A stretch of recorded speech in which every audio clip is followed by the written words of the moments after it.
Welcome to the N1 Fitness Podcast. I'm your host, Marcus Sidhu, and today we're going to be chatting about the 80-20 rule. So what is it?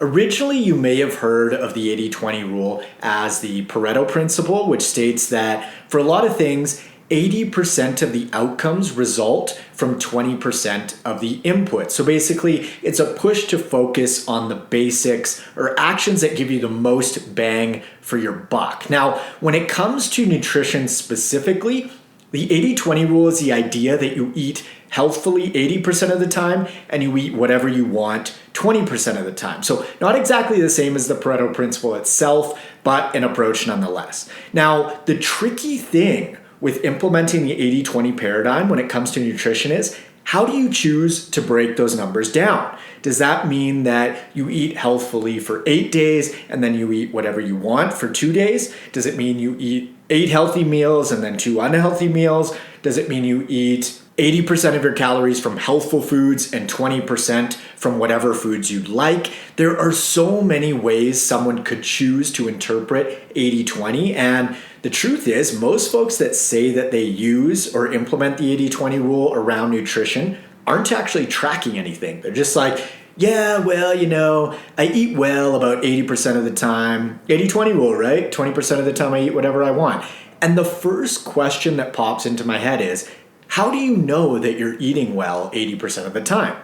Typically they don't, right? They're just sort of approximating in their heads that they're eating well the vast majority of the time, but it's purely a guess because nothing is being truly tracked. So I wanted to put this podcast episode together so we can establish what an 80-20 setup actually looks like in the real world and how it was meant to be implemented versus sort of this wishy-washy sort of guessing whether you're making healthful choices most of the time or not. So there are 2 approaches you can take. One is by using total calories and the other is by using number of meals. So let's start with the total calorie approach because it's more accurate and therefore it's going to yield you better results. So let's say that you've established that you need to consume 2,000 calories per day in order to lose fat at an appreciable rate.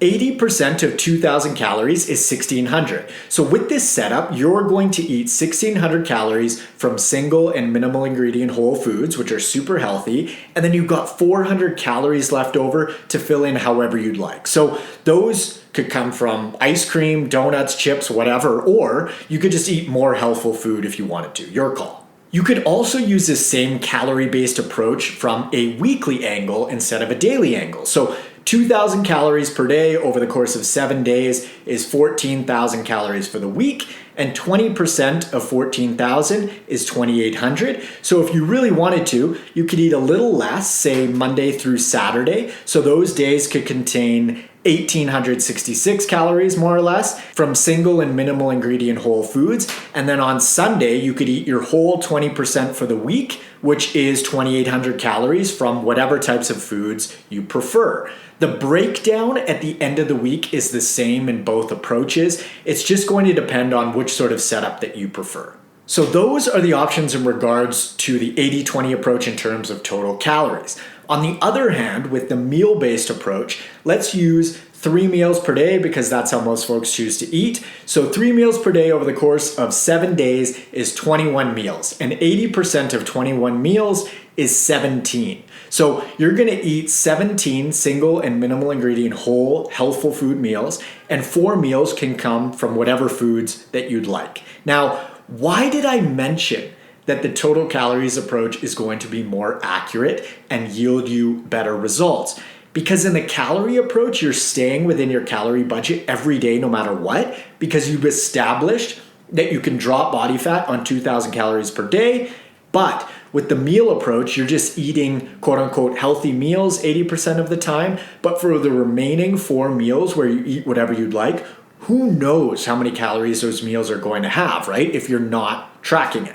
For example, those 4 meals could easily clock in at 2,000 or 3,000 calories a piece. So technically it's the 80-20 rule in regards to total meals, but it's definitely not the 80-20 rule in regards to total calories. So if you're gonna take the meal-based approach, I'd actually recommend cutting your treat meals or free meals or whatever you wanna call them back to say 1 or 2 meals per week where you eat whatever you want. because it's just so easy to erase an entire week's worth of progress in a single day, let alone 4 funky meals. Also, one quick little aside on the meal-based approach is that snacking isn't accounted for either, so that's just something to be aware of. Snacks are really easy to overlook. Now, if you do decide to take either one of these approaches, just make sure you track in one way or another, because we are notoriously shit at going by feel or estimating how much we're eating. So if you're guessing, chances are you're just not going to get the results that you're after. I hear it all the time. I eat well, but I just can't seem to lose weight. What does well really mean? If you're not losing weight, apparently it's not well enough, or at least not well enough to meet your goals, right? So before you throw your hands up in the air and think that you've got a slow metabolism or diets don't work for you, or it's your age or the fact that you're postmenopausal, whatever sort of stories are floating around these days, track your intake accurately for a week and see where you truly end up, because you might think that you're implementing the 80-20 nutrition rule in your life, but who really knows if you're not accounting for everything? It could be closer to 60-40 or even 50-50 for all we know.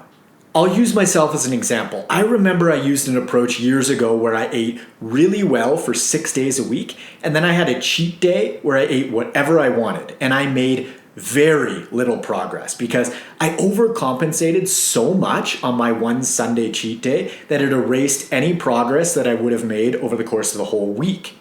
Now, I was eating 21 total meals a week, and technically 18 of them were amazing. But the 3 on Sunday were so calorie dense that my entire 7 days was a wash, and 18 out of 21 meals is actually 86%. So in regards to meals, I was eating healthfully 86% of the time, but if I looked at my total calorie intake, I'd say the breakdown of calories from healthful food versus unhealthful food was probably closer to 50-50, not conducive to getting results.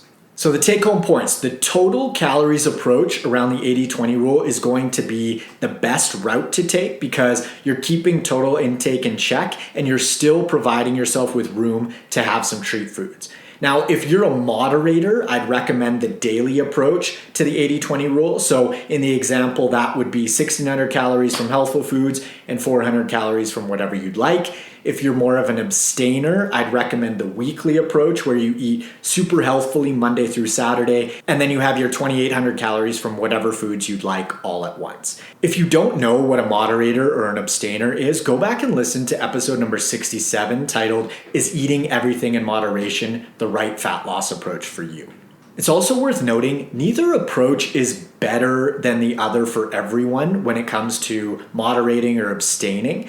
However, one approach is going to be better for you. We're all different. We've got different tendencies, preferences, psychological makeups, jobs, families, etc. So this is exactly why I take a nuanced approach with every single one of my clients, because when you compound all of these variances between people, you need an individualized approach. I have never met 2 people that are the exact same.